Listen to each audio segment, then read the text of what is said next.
2 Timóteo, capítulo 4, a partir do verso 6. Porque eu já estou sendo oferecido por aspersão de sacrifício, e o tempo da minha partida está próximo. Combati o bom combate, acabei a carreira, guardei a fé. Desde agora a coroa da justiça me está aguardada, a qual o Senhor, justo juiz, me dará naquele dia, e não somente a mim, mas também a todos os que amarem a sua vinda. Procura vir ter comigo depressa, porque Demas me desamparou, amando o presente século, e foi para a Tessalônica. Crescente para a Galácia, Tito para a Dalmácia. Só Lucas está comigo.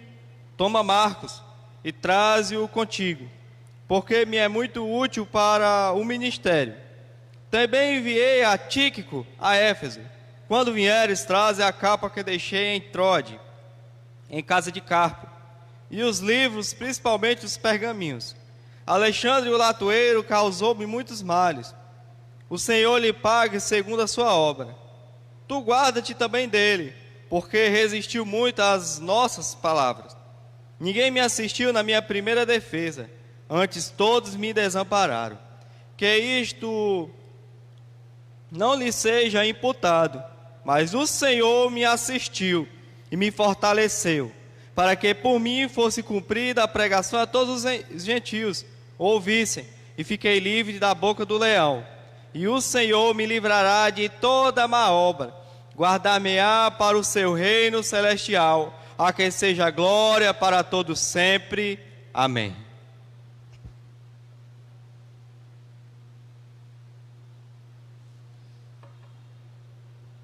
Queridos, estamos mediante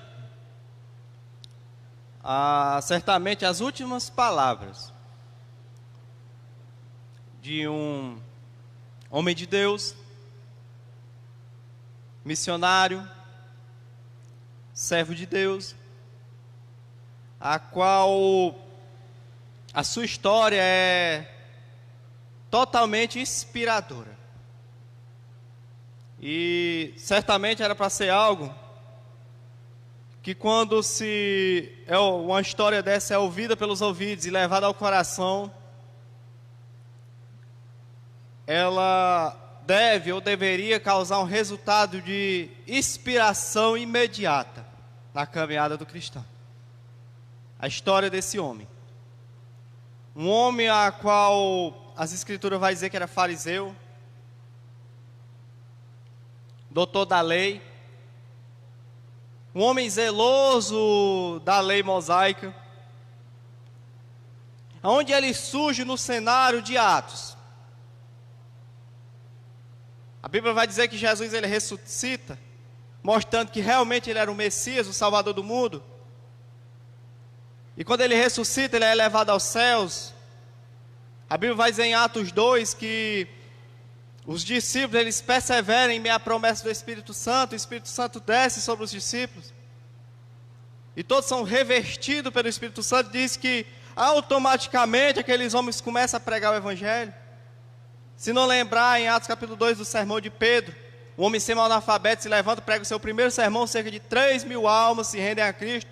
Ele prega seu segundo sermão, cerca de 5.000 almas se rendem a Cristo. E diz que o Evangelho ele começa a ser pregado, começa a ser anunciado. Porém, uma coisa simultaneamente também começa a surgir no meio do cristianismo. Isso é notório no livro de Atos, chama-se perseguição.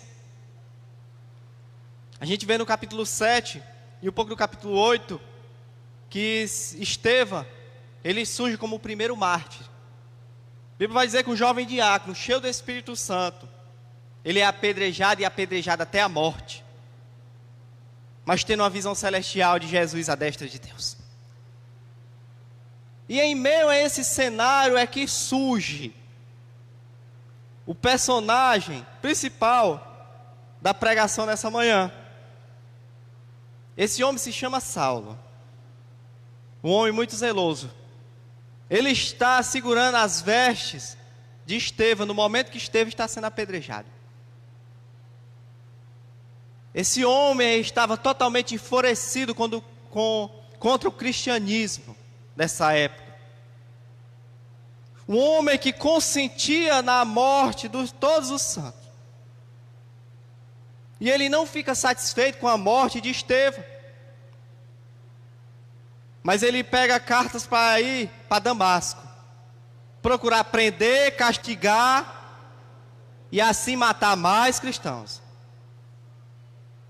Mas as escrituras vai falar que no caminho a Damasco esse homem tem uma revelação, a qual iria mudar totalmente a sua vida, e não somente a sua vida, mas a vida todo mundo ia ser mudado através dessa revelação. Mas quando aquele homem vai, ele cai por terra e uma voz, um grande claro e uma voz dizendo: Saulo, Saulo, por que tu me persegues? E diz que ele indaga: quem és tu, Senhor? E ele diz: sou Jesus, a quem tu me persegue. Nos mostrando a quem verdadeiramente Saulo estava perseguindo. Eu acho interessante que Saulo ele perseguia e consentia na morte dos cristãos. Mas o próprio Cristo aparece para ele e diz: por que tu me persegue? Era como se Cristo estivesse dizendo: você está perseguindo o meu povo. Você está perseguindo os cristãos. E os cristãos são seguidores de Cristo. Mostrando uma prova que aquele que segue o cristão, segue a Cristo. Aquele que persegue o servo, persegue também o Senhor. E diz que nunca mais a vida daquele homem foi o mesmo. Ele passa alguns dias cego, jejuando e orando. Mas diz que o próprio Cristo aparece para um varão chamado Ananias. E diz ele: vai na rua chamada direita, na casa de um certo Judas. Tu vai se encontrar com um homem que está lá. E Ananias logo replica e diz: mas Senhor, este homem, esse tem causado muito mal aos teus santos. Mas o próprio Cristo replica. Ananias diz: vai, porque esse é vaso escolhido para pregar aos reis, aos gentios e aos filhos de Israel. O próprio Jesus disse que o ministério de Paulo ia ser fantástico. Ele diz: olha, ele vai pregar aos reis. Sabe o que é que significa isso? Ele vai pregar às autoridades. Eu escolhi ele para pregar às autoridades da época. E a gente vê no decorrer da história de Paulo pregando ao rei Agripa, Festo, tendo uma grande influência no meio político. Ministério fantástico. Aos gentios. Sabe o que é que ele estava querendo dizer? Esse homem vai ser um grande missionário. Ele vai pregar às nações que não é judia. E a gente vê Paulo fazendo as viagens missionárias. Fez cerca de 3 viagens missionárias. Todo um continente, irmão, ouviu falar de Cristo, principalmente através de Paulo. Todo o continente asiático fez viagens internacionais. E aos filhos de Israel, a nação judia, a gente vê Paulo pregando na sinagoga, principalmente pregando os judeus. Ministério fantástico. Mas no versículo seguinte, Jesus diz: mas eu mostrarei o quanto ele deve padecer por amor do meu nome. O ministério ia ser fantástico, mas o preço também ia ter que ser alto. E a gente vê, irmão, quão grande preço esse homem pagou. E aqui só no começo a gente vê uma contradição. Quantas pessoas querem ter um ministério fantástico? Quantas pessoas querem ir avante e anunciar o evangelho a muitos lugares, mas infelizmente esquece de esse detalhe essencial e principal, do preço a ser pago. Irmão, tudo que nós buscamos conseguir na nossa vida cotidiana tem um preço.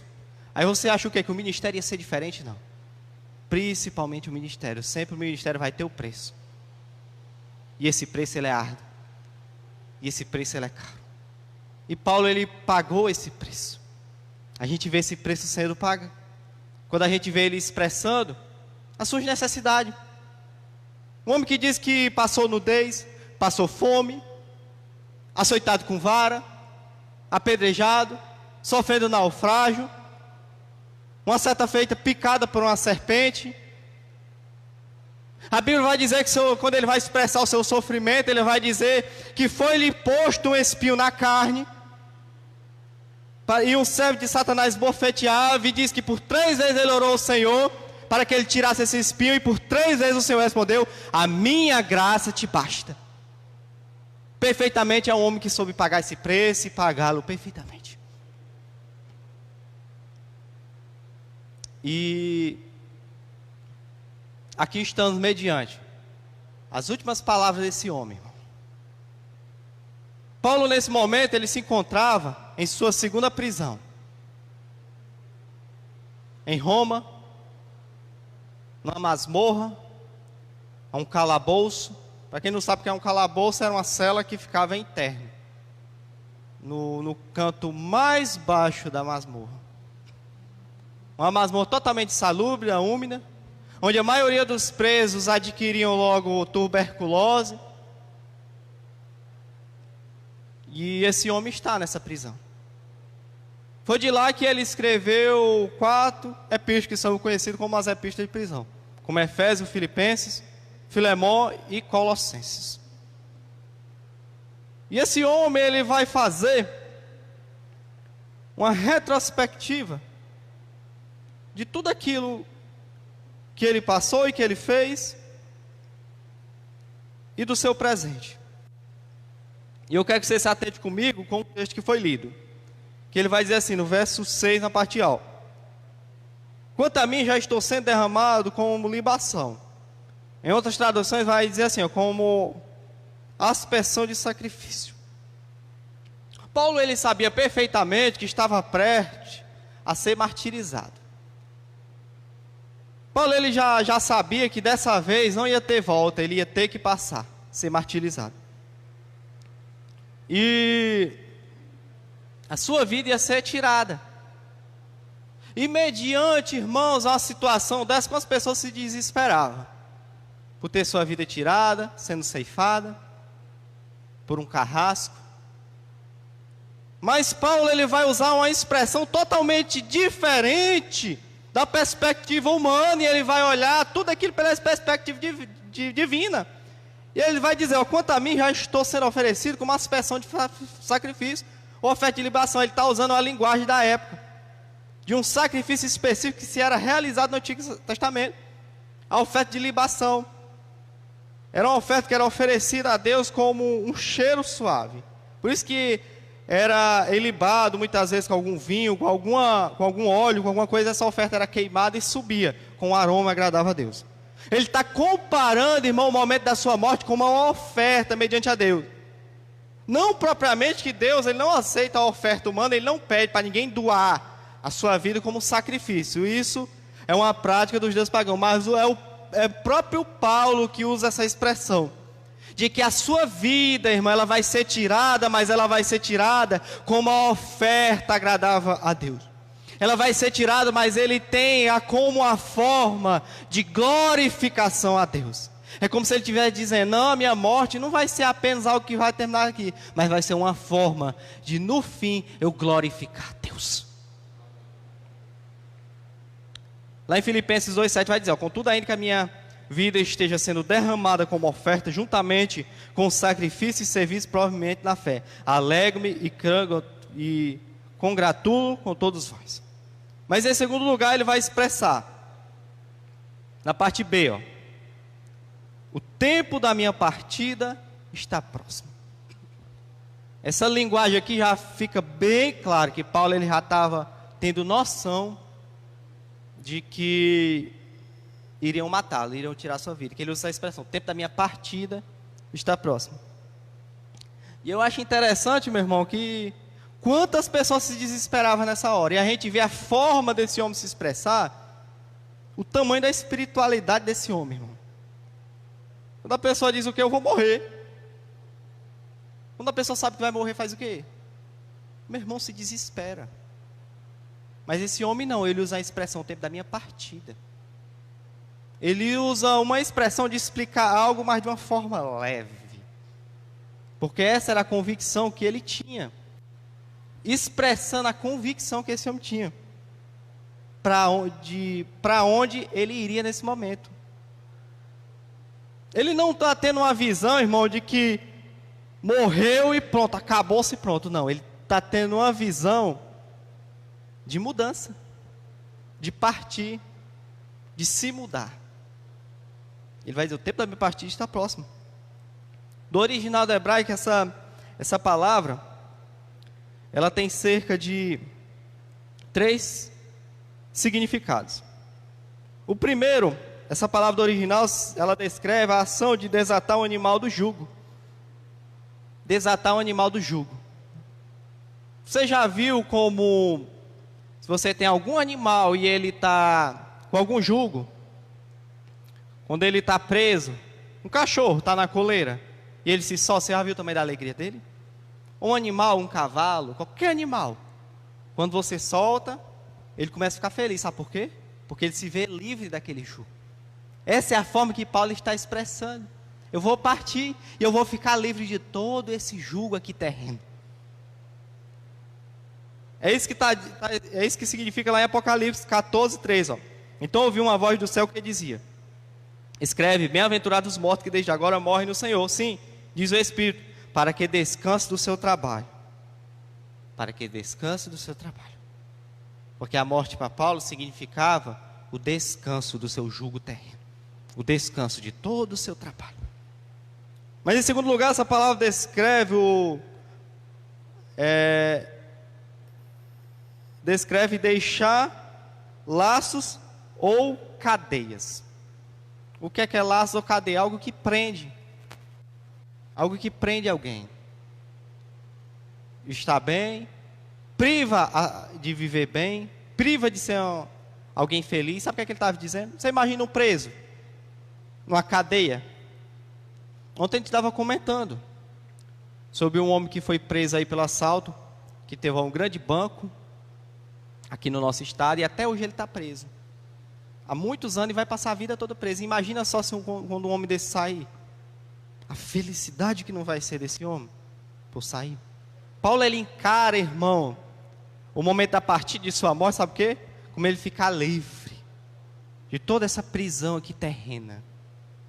De todo esse sofrimento causado por essa prisão aqui terrena. E ele vai dizer assim, ó, lá em Filipenses 1:23, ó: sinto-me conclamado pelos dois lados. Desejo partir estar com Cristo, que é infinitamente melhor. Paulo, muitas vezes, ele tinha desejo, irmão. A convicção dele era tão grande que ele tinha desejo de partir e estar com Cristo, porque ele sabia que isso era maravilhoso. Ele tinha convicção do quão grande era maravilhoso. Sabe? Igual a história de um irmão. Diz que um irmãozinho tão simples, casinha rachada, pobre, e ele adoeceu, estava bem debilitado, moribundo. E quando chegou lá, os irmãos foram fazer uma visita dele, tudo triste, sem saber o que consolar, que um homem daquele teve uma vida toda de sofrimento, vivia sozinho, uma casinha, passando necessidade, seus pés rachados, pobre, magro de passar fome. E aqueles irmãozinhos foram fazer uma visita àquele senhor, naquele estado debilitado, e chegaram para ele e não tiveram palavra de dizer nada para ele. Passaram muito tempo calado. E quando um irmão foi abrir a boca para falar com ele, foi falar de uma forma tristonha e dizer: ah, irmão, não sei o que falar para você, porque eu estou vendo aí que você está prestes a morrer. Ele olhou para ele: que prestes a morrer? Eu estou prestes a viver, porque todo esse sofrimento que eu tenho passado aqui no terreno, tudo isso vai ficar para trás. Esses meus pés aqui rachados, irmão, vão pisar numa rua de ouro e de cristal. Essa casazinha aqui simples, irmão, minha moradia agora vai ser a Nova Jerusalém, um lugar maravilhoso. E todo esse sofrimento que eu passei aqui não vai se comparar, porque vai ser alegria para todos sempre, amém. Ou seja, irmão, essa é a convicção de que todo cristão, no momento da sua morte, ele tem que ter. É de que isso aqui, irmão, é um globo terrestre caracterizado de sofrimento. Sofrimento. A alegria que ela existe, mas ela oscila e não é perfeita, ela é imperfeita. Às vezes você se alegra de manhã, com pouco tempo um telefonema, uma notícia, você liga a TV, você liga o rádio, se entristece. Mas deixa eu te dizer, essa oscilação não vai ter lá. Lá vai ser a alegria por todo sempre, amém. Algo que nem a tua mente consegue compreender e imaginar. Eu acho interessante quando o pastor Jardel, ele diz, quando nós chegar lá, talvez o sentimento que nós vamos sentir, sabe o que é? Porque é que a gente não veio para cá antes. De tão maravilhoso que é esse local.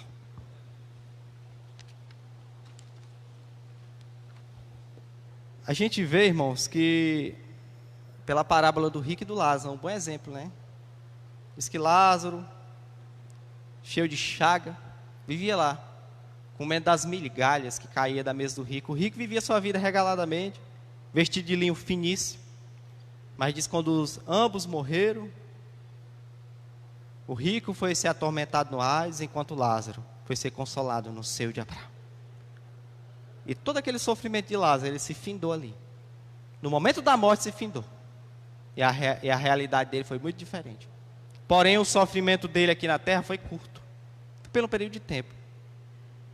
Mas o seu momento de consolo, de gozo, de alegria, já não ia ser curto, ia ser para todo sempre. É isso que Paulo está falando. No verso 7, parte A, ele vai dizer assim, Paulo: combati o bom combate. Paulo aqui, ele está usando uma linguagem figurativa daquela época. Ele encara a sua vida como um combate. Como um combate que ele venceu. Lá em 1 Coríntios 9, 26 vai dizer assim, ó: portanto não corro como quem corre sem alvo, e não luta como quem apenas soca o ar. Filipenses 1,30 ele vai dizer: considerando que estáis passando pela mesma luta que me viram combater até agora, e ouvis que ainda enfrento. Ou seja, Paulo, ele encara a sua vida, o seu ministério, como um combate, como uma luta. Você já parou para pensar que era um esporte típico da época dos gregos, dos romanos, o combate, a luta. E ele encara a sua vida como um combate. Paulo, ele não vê o ministério como algo automático, algo que vai acontecendo, mas ele vê o seu ministério como um combate, como uma luta, em que ele estava nessa luta como um combatente. E essa palavra combate, ela tem 3 significados original, ó. Primeiro, competir pelo prêmio. Você já parou para pensar para ver que todo combatente, ele combate pelo quê? Pelo um prêmio. A gente vê esse UFC, né? Acho que é o UFC, que eles combatem pelo quê? Pelo um prêmio. Não tem um prêmio no final. Aquele que vence a luta, ele ganha o prêmio. Mas é interessante que Paulo, ele vai falar lá em 1 Coríntios 9, 25, ó, que todo aquele que luta, exerce domínio sobre todas essas coisas. Ora, eles fazem para alcançar uma coroa corruptível, nós, porém, uma incorruptível. Paulo, ele lutava em prol de alcançar o quê? A coroa de glória. Aqui ele está falando da vida eterna. E o interessante é que o combatente, quando ele ganha a luta, o que é que acontece? Somente ele que pode ter o título de campeão. Ninguém pode ter. Mas Paulo, ele vai dizer assim, ó: porém, nós, uma incorruptível. Ele está incluindo toda a igreja. Todos, sabe o que ele está dizendo? Que todos aqueles que também combaterem, todos aqueles que também lutarem, eles têm participação com essa herança incorruptível. Então, irmãos, isso aqui dá para nos inspirar, irmãos, para nós continuar combatendo. Sabe o que Paulo está dizendo? Ele está dizendo assim, ó: você vê esses lutadores, eles se esforçam tanto. Irmão, para ser um lutador, para lutar e para vencer, não é do dia para a noite. Há um grande esforço. Tem que fazer exercício, tem que treinar, tem que ter a dieta balanceada, mas eles fazem tudo isso. E tem que vencer a luta. Porém, Paulo está dizendo só que eles lutam por algo corruptível. Uma coroa de ouro, uma coroa de prata, tudo isso que vai se desfalecer. Porém, nós fazemos também esse esforço. Um cristão, ele também se esforça. Porém, é para uma coisa incorruptível. Incorruptível é que nunca vai se acabar. Por isso, irmão, que nós venhamos continuar combatendo. Mas, em segundo lugar, essa palavra descreve o ato de contender com o adversário. Paulo, ele deixa bem claro o adversário, porque todo combatente, ele combate contra um adversário. Filipenses 6:12 vai dizer: pois não é contra a carne nem sangue que temos que lutar, mas sim contra principados, potestades, contra os príncipes desse mundo, destas trevas, contra as hostes espirituais da iniquidade das regiões celestiais. 1 Pedro 5:8 vai dizer: seja sóbrio, vigiai. O vosso adversário, o diabo, anda de redor rugindo como leão, procurando a quem possa tragar. Nós contendemos contra o adversário. Esse adversário é o nosso inimigo, o diabo. Onde muitas vezes também esse adversário pode ser as nossas próprias paixões pecaminosas, o nosso próprio ego, a nossa própria natureza. E Paulo, ele contendia, ele combatia esse adversário, né?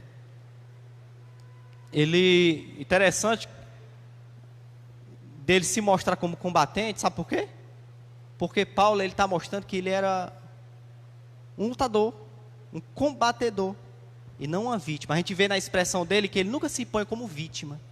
Eu estou sendo vítima.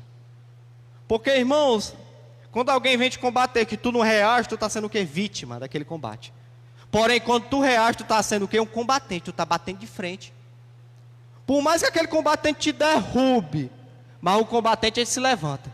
Agora, no momento que alguém vem te combater, e você fica parado e só sofre pancada, você está se expondo como o quê? Como uma vítima daquele combate. E Paulo não. Paulo é um homem que sempre contendia contra o inimigo, sempre contendia contra essas hostes malignas, mas era um homem que por mais que uma hora ou outra se sentisse caído, se sentisse fraco, mas ele como combatente, ele se levantava e lutava. Assim, irmão, tem que ser a nossa caminhada cristã.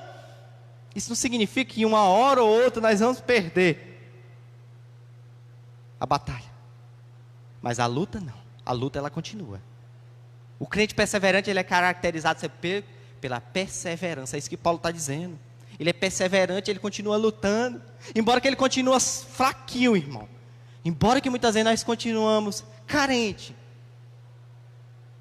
Embora que muitas vezes se entristeça, é normal. Embora a gente ache que não, dessa agora, meu irmão, dessa eu não escapo. Mas há algo lá no íntimo dele que diz, não, eu não vou desistir não. Não, eu vou me levantar. E sabe o que é isso? É o Espírito Santo de Deus. Então, irmão, não desista. Continue combatendo. E em terceiro lugar, esse ato descreve esforçar-se para realizar algo. A gente vê que esse homem pregou a toda a Ásia, todo um continente.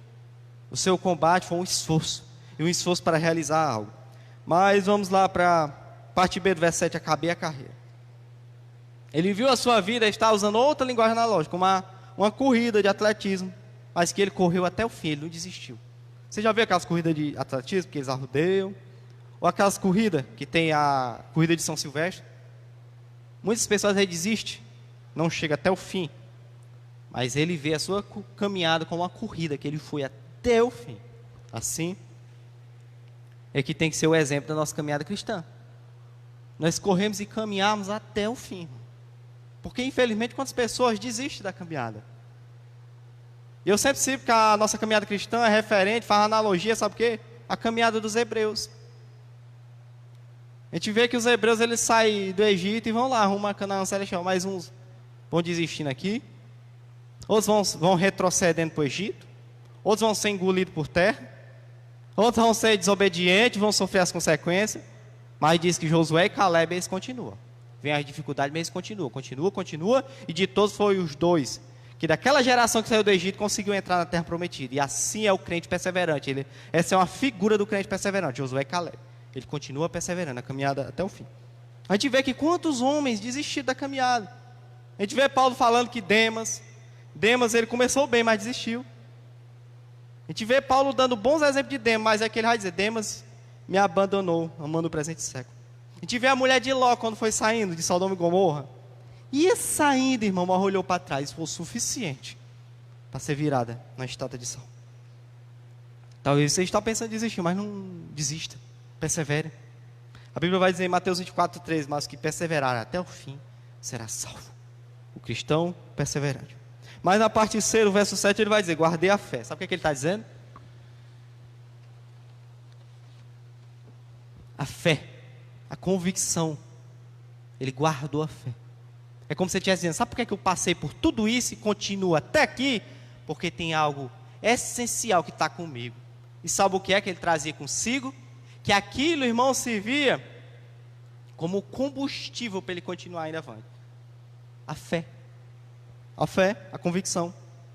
A gente vê que João Batista, ele teve dúvida quando estava preso, né? Ele manda os seus discípulos ir a Jesus, perguntando se verdadeiramente ele era o Cristo. E Jesus diz, os enfermos são curados, os leprosos são purificados, e os endemoniados são libertos, e o evangelho é pregado aos pobres. E diz que naquele mesmo momento ele foi curou os enfermos, e aqueles discípulos de João Batista chegaram lá e deram a notícia. A gente vê que Jesus também manda os discípulos percorrer, se eu mal me engano, a cidade de Cafarnaum, para perguntar o que, é que o povo achava que ele era. E diz que quando os discípulos dizem, Senhor, eu vi muitas pessoas, e muitos disseram que tu era Jeremias, outros disseram que tu era Elias, e outros disseram que tu era qualquer um dos profetas. E Jesus pergunta para ele, e vocês, o que é que vocês acham que eu sou? Mas é interessante que Pedro diz, tu és o Cristo, o Filho de Deus. A gente vê dois contextos, pessoas que não sabiam ainda quem era Jesus, mostrando, sabe o que é a falta de convicção daquelas pessoas. achando que Jesus era Jeremias, que era Elias, ou era qualquer um profeta. Ou seja, essas pessoas não criam, entendeu? Que Jesus era o Salvador do mundo.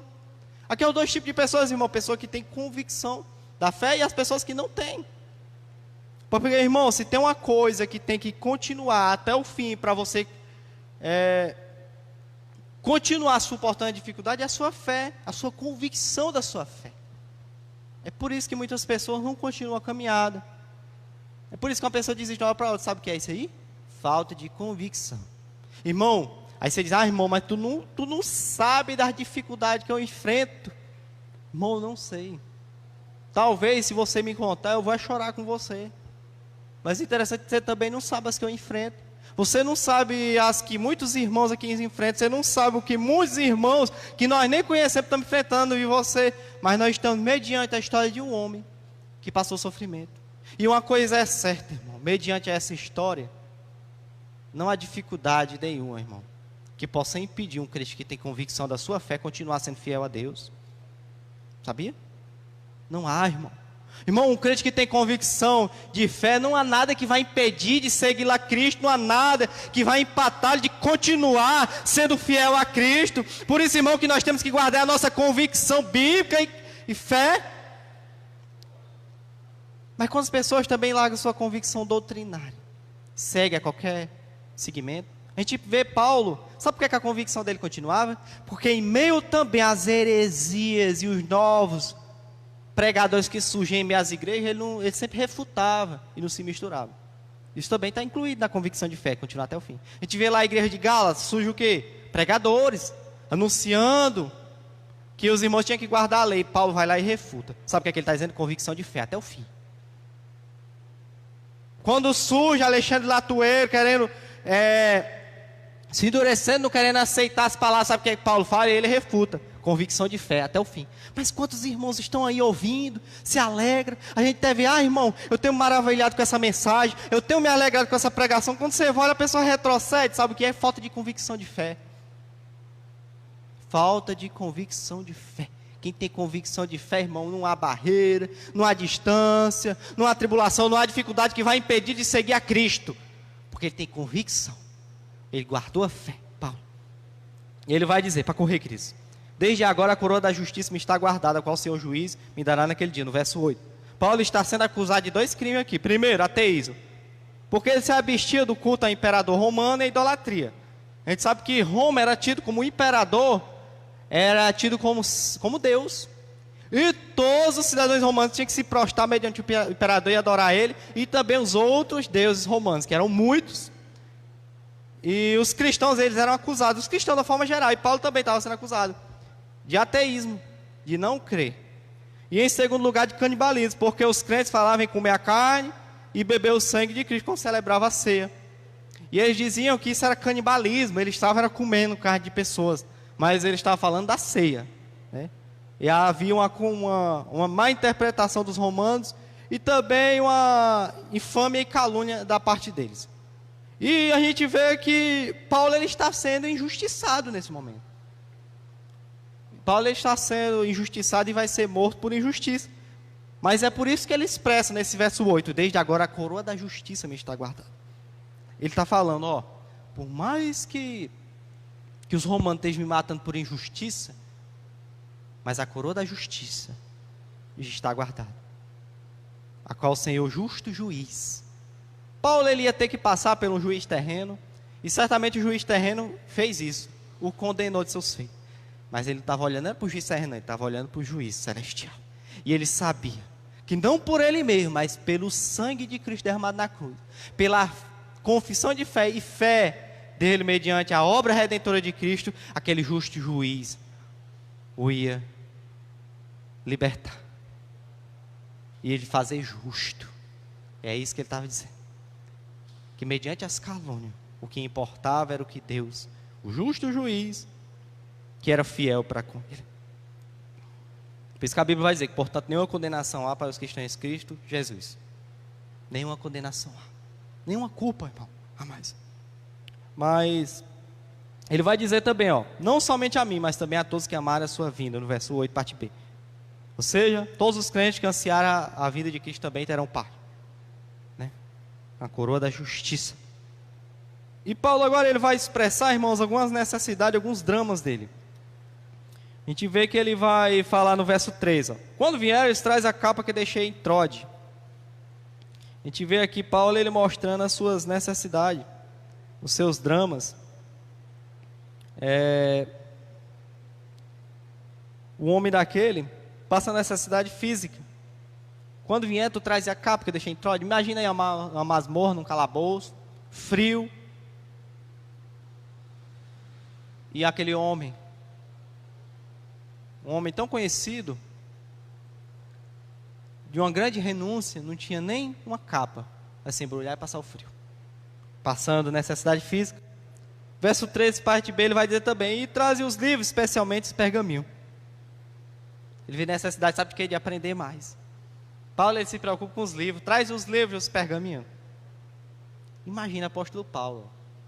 Até aquele já tinha escrito tudo, todas essas epístolas, 13 epístolas. Aquele já estava fechando tudo. Imagina só um homem desse, teólogo, um homem que tinha revelações do próprio Deus, se preocupa em aprender mais ainda. E quantas vezes, irmão, a Bíblia está lá, ó. Tem gente que pode entrar na nossa casa e vai achar que quem mora lá é um católico, que a Bíblia está lá. Só fica lá isolado. Bote R$100 dentro, volte com 6 meses depois, tá? sem avisar a pessoa. Tá os mesmos R$100 lá. Você pega de volta, a pessoa nem vê. Mas Paulo se preocupou em conhecer mais, em aprender mais de Deus. A gente vê também ele falando, ó, Alexandre o latoeiro me fez muito mal, o Senhor lhe retribua segundo as suas obras. Tu também guarda-te dele, que resistiu muito às nossas palavras. Mostra aqui o drama da resistência. O drama da resistência. Alexandre Latoeiro foi um homem que resistiu a Paulo, e muitos historiadores dizem que foi ele que entregou Paulo aos romanos. E também o drama serve de quê? De preocupação. Tu também guarda-te dele. Ele estava preso e estava preocupado com os irmãos não serem influenciados por Alexandre Latoeiro. E esse é um drama que nós passamos e é difícil, né, irmão? O drama da resistência. A gente falar do santo evangelho, a graça de Deus. Falar, veio para um familiar.